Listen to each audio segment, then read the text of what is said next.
আমি একটা জিনিস খেয়াল করলাম কি, কেন জানি মেয়েদের পছন্দের সব সময় উপরে থাকে প্লে বয় টাইপের ছেলেগুলা, ভালো ছেলেরা কখনো থাকে না। কারণ আমি যতটুকু দেখলাম মেয়েরা সবসময় একটু অ্যাগ্রেসিভ, একটু রোমান্টিক, একটু বোরিং টাইপের ছেলেদেরকে তাদের পছন্দ না। যেসব ভালো ছেলেরাই সবসময় বোরিং হয়, এই জিনিসটা আমি জানি। তো মেয়েদের পছন্দগুলো সবসময় গাঁজাখোর, পাটপাত, মানে প্লে বয়, যার একাধিক রিলেশনশিপ থাকে তাদেরকেই কেন পছন্দ, বা তাদেরকে পছন্দ হওয়ার রিজন গুলো থাকে অনেক, যে আসলে প্লে বয় করে কি, তারা অনেক রোমান্টিক কথাবার্তা বলে, একটা মেয়েকে ওই জায়গাটা দিয়ে দেয় যে হ্যাঁ তুমি আমার সবকিছুর উপরে আছো, তুমি আমার লাইফের সবকিছু। এবং তাদের পরিচয়টাই হয় এইভাবে ইমোশনালি।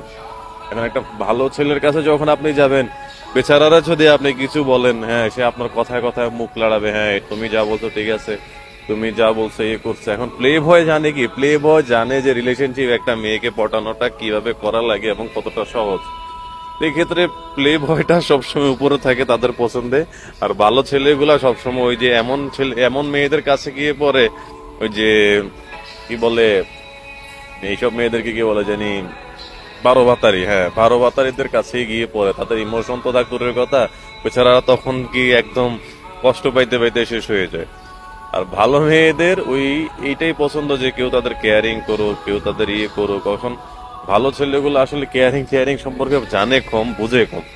এটা আসলে আপনি যা বলবেন তাতেই হ্যাঁ, যা বলবেন তাতেই না, এই হচ্ছে আর কি কাহিনী। আমি আমার ব্যক্তিগত কথা, এটা ব্যক্তিগত লাইফ থেকে যতটুকু জানি বা যতটুকু বুঝছি, যে প্লে বয়দের সকল মেয়ে পছন্দ করেন। তারা জানে কিভাবে একটা মেয়েকে ইমপ্রেস করতে হয়, তো ভালো ছেলেগুলো এটা জানে না।